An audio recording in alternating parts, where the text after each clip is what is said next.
Et je le disais dans les titres en début de matinale, notre invité c'est Eddy Bourdet. Bonjour. Bonjour. Vous êtes médecin généraliste en Vendée et vous êtes également le président des médecins généralistes de Vendée, donc un syndicat qui vous regroupe. Et si on vous a fait venir ce matin, c'est parce que vous nous avez fait parvenir un communiqué pour expliquer un petit peu votre inquiétude ou en tout cas un petit rappel sur la situation des secrétaires médicales en cette période, c'est ça, de Covid, mais pas seulement, d'une manière plus générale. Pourquoi vouloir parler des secrétaires médicales ? Effectivement, nous avons mis l'accent sur la pression mise par nos personnels d'accueil. Je dirais souvent elles, parce que les secrétaires médicales sont quand même plus souvent des femmes. Elles sont soumises à rude épreuve depuis bon nombre de mois, voire d'années, avec la baisse démographique et du coup les possibilités de créneaux de rendez-vous qui ne sont pas aisées en médecine générale. Et du coup, elles sont confrontées entre les demandes de soins de la population et les possibilités de rendez-vous qui ne sont pas toujours en adéquation. Du coup, cette pression augmente depuis plusieurs mois, années. Et là, évidemment, avec la crise sanitaire et le contexte des questionnements toutes les semaines liés au Covid, ça fait qu'elles sont en fait un rempart contre l'anxiété de la population quelque part, mais elles reçoivent aussi toute l'angoisse ou le stress en direct. Et comme elles sont un peu le garde-fou pour les médecins généralistes, ce sont de précieuses collaboratrices, collaborateurs et collaboratrices. Dès qu'elles sont, elles, sous pression, ça met en tension le cabinet de médecine générale. C'est effectivement ce qu'on a mis même en titre de notre entretien. Elles sont véritablement en première ligne. C'est vraiment le premier contact qu'on a quand on essaie de joindre le corps médical. C'est ça, alors oui et non, puisqu'il faut justement pallier à toutes ces demandes incessantes qui arrivent et puis les demandes de la population de modernisation des prises de rendez-vous. Donc vous avez vu fleurir les demandes de rendez-vous en ligne pour pouvoir prendre son rendez-vous le plus facilement possible. Néanmoins, la prise de rendez-vous sur Internet, ça ne permet pas l'échange et l'adaptation à la situation de chacun des patients. Et puis, les réponses à des questions, je pense, si le communiqué est sorti ce week-end, c'est parce qu'il y a des nouvelles annonces le week-end dernier sur les durées d'isolement, que faire pour se faire garder mon enfant s'il est malade et que moi je dois aller au travail. Les secrétaires médicales sont soumises à toutes ces demandes alors qu'elles n'ont pas forcément les réponses quand les informations sortent le vendredi. Elles ne peuvent pas répondre à tout le lundi matin et en plus ce n'est pas toujours leur rôle. Il y a des numéros verts qui sont mis en place. Elles sont vraiment là pour aiguiller, orienter la patientèle, répondre à certaines questions administratives, mais elles ne peuvent pas tout faire dans leur temps de travail. C'est peut-être justement l'occasion, là aussi, ce matin, de refaire un point sur les missions de ce personnel d'accueil. Comme vous dites, on n'est pas forcément sur un bureau de renseignement quand on appelle. Si on essaie de les joindre, c'est pour prendre rendez-vous. Pour prendre rendez-vous, pour quand même avoir quelques informations.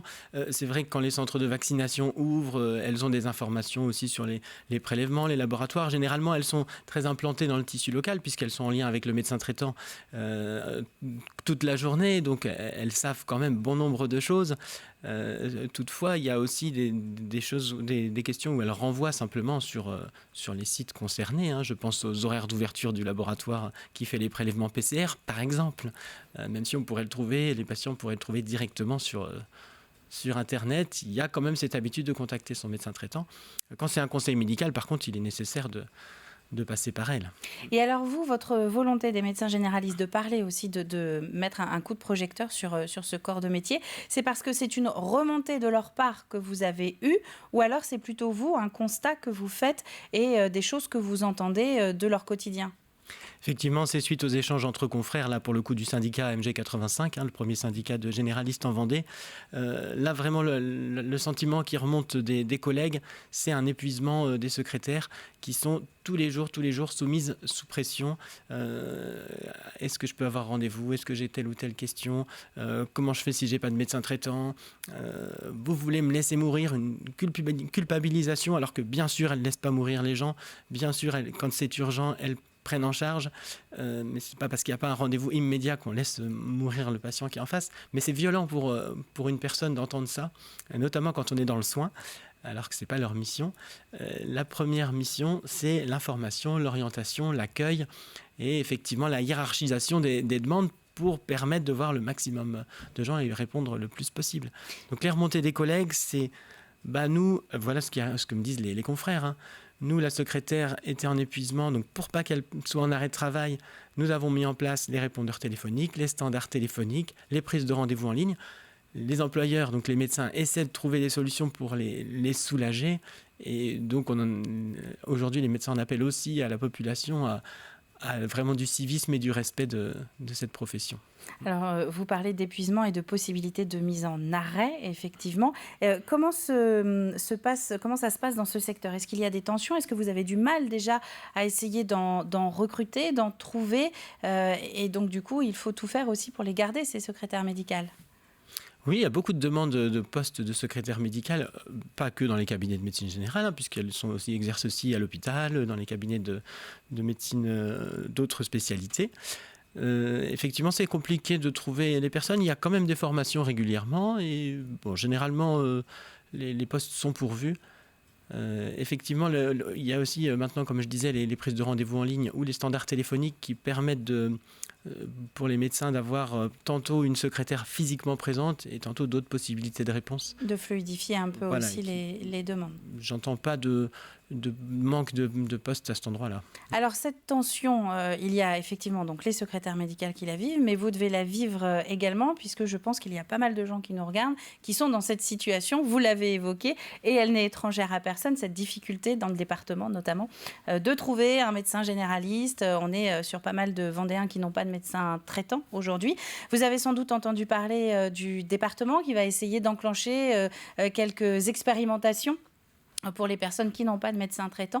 Comment vous arrivez à vous positionner? Est-ce que vous avez un petit peu de visibilité? Est-ce qu'on peut se dire, il faut tenir encore quelques mois, ce serait le mieux, quelques années, malheureusement, je crois que c'est plutôt la réponse, avant de retrouver une situation plus sereine? Tout dépend comment va être attractif le métier de médecin généraliste demain. En termes de visibilité, c'est bien en années qu'il faut compter. Les premiers rapports montrant les difficultés démographiques pour la médecine générale datent de 2004, c'est pas nouveau. Et nous savons, selon les chiffres de la direction des études et statistiques, l'adresse, que le pire sera entre 2025 et 2030. Donc le pire est devant nous. Voilà, c'est-à-dire qu'il ne faut pas s'attendre demain à ce que chaque médecin généraliste soit remplacé par un autre. Et notamment pas au niveau des horaires qu'ils font, puisque les confrères qui partent en retraite aujourd'hui et qui font en moyenne 55 ou 60 heures par semaine ne trouvent pas de successeur à ce rythme-là, ce qui est... je pense que ce n'est pas la norme de travailler 60 heures par semaine pour les jeunes qui s'installent. Ils aspirent à un exercice varié. Ils peuvent peut-être faire ces horaires-là, mais tantôt dans leur cabinet, tantôt dans le centre de vaccination, tantôt dans une vacation à l'hôpital, tantôt dans une surveillance d'épreuves sportives. Il n'y a pas que le travail en consultation pour les médecins généralistes. Donc oui, quelques années encore. Et en fait, nous avons déjà mis en place des systèmes. Ça continue d'innover en Vendée. Nous avons notamment des centres de soins qui vont ouvrir là au cours du premier semestre 2022. Ça a commencé à La Roche-sur-Yon depuis le 3 janvier, c'est-à-dire lundi. Pour les gens qui n'ont pas de médecin traitant, qui ont besoin d'un rendez-vous médical rapide, ils passent par le numéro de la régulation du 116 117. Je dis bien pour un besoin médical urgent, là encore pas pour une question administrative, où il y a d'autres numéros dédiés. S'ils ont besoin de rendez-vous, ils vont être orientés vers les plages de rendez-vous, soit des médecins généralistes qui ont mis à disposition quelques créneaux, des remplaçants, les médecins retraités également qui continuent de nous aider, et je les en remercie. Et il y a effectivement des structures qui ont ouvert pour proposer des créneaux à ces personnes-là déjà aujourd'hui. Donc il y a des choses qui sont enclenchées et en tout cas le dossier est pris en main. Donc il faut tous qu'on ait un petit peu de patience, c'est ça, et qu'on essaie aussi de s'adapter aux nouveaux moyens de communication, comme vous le disiez, et aux nouvelles possibilités de consulter. C'est ça, du bon sens, de la patience, et puis ne pas hésiter à prendre son conseil médical, ne pas attendre non plus. Il ne s'agit pas de retarder ses soins. Là, c'est important de dire, c'est pas parce qu'on n'a pas de médecin traitant qu'on ne peut pas avoir de soins. Et donc de ne pas oublier de faire attention à soi. Merci, docteur Teddy Bourdet. Je rappelle donc que vous êtes à la tête du syndicat MG85 qui rassemble les généralistes de Vendée. Merci à vous d'être venu sur le plateau de la matinale. Merci.